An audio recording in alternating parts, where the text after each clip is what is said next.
বেশ কয়েকদিন ধরে দেশের বিভিন্ন জায়গায় দমকা হাওয়া সহ হালকা থেকে মাঝারি ধরনের বৃষ্টি এবং বজ্রসহ বৃষ্টি হচ্ছে। পাশাপাশি সাগরে লঘুচাপের জন্য দেশের কোথাও কোথাও মাঝারি ধরনের ভারী বৃষ্টিপাত হচ্ছে। বর্তমানে লঘুচাপটি পশ্চিম বঙ্গোপসাগর ও তৎসংলগ্ন উত্তর পশ্চিম বঙ্গোপসাগর এলাকায় অবস্থান করছে বলে আবহাওয়া অফিস জানিয়েছে। সেই সঙ্গে লঘুচাপটি রোববার নিম্নচাপে রূপান্তরিত হতে পারে বলেও জানানো হয়েছে। আবহাওয়া সংশ্লিষ্টরা জানায়, শনিবারই লঘুচাপটি উত্তর দিকে এগিয়ে ও ঘনীভূত হয়ে একই এলাকায় সুস্পষ্ট লঘুচাপে পরিণত হয়েছে। রোববার এটি আরও ঘনীভূত হয়ে নিম্নচাপে পরিণত হতে পারে। লঘুচাপের প্রভাবে উত্তর বঙ্গোপসাগর এলাকায় বায়ুচাপের তারতম্যের আধিক্য বিরাজ করছে। পাশাপাশি দেশের উপকূলীয় অঞ্চল সহ সমুদ্র বন্দরগুলোর উপর দিয়ে দমকা বা ঝোড়ো হাওয়া বয়ে যেতে পারে। এই অবস্থায় দেশের সব সমুদ্র বন্দরকে সতর্ক সংকেত দেখাতে বলা হয়েছে।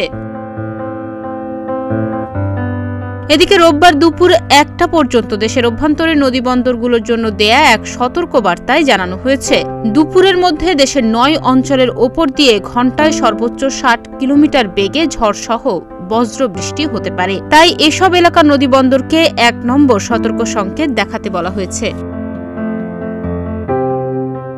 পূর্বাভাসে বলা হয়, খুলনা, বরিশাল, পটুয়াখালী, নোয়াখালী, কুমিল্লা, কক্সবাজার, চট্টগ্রাম, ময়মনসিংহ ও সিলেট অঞ্চলের ওপর দিয়ে দক্ষিণ অথবা দক্ষিণ পূর্ব দিক দিয়ে ঘন্টায় 45 থেকে 60 কিলোমিটার বেগে অস্থায়ীভাবে দমকা অথবা ঝোড়ো হাওয়া বয়ে যেতে পারে।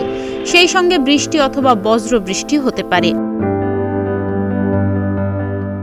এদিকে আবহাওয়াবিদ ডক্টর মোহাম্মদ আবুল কালাম মল্লিক স্বাক্ষরিত আবহাওয়ার এক সতর্ক বার্তায় চট্টগ্রাম, কক্সবাজার, মোংলা ও পায়রা সমুদ্র বন্দরকে 3 নম্বর স্থানীয় সংকেত দেখিয়ে যেতে বলা হয়েছে।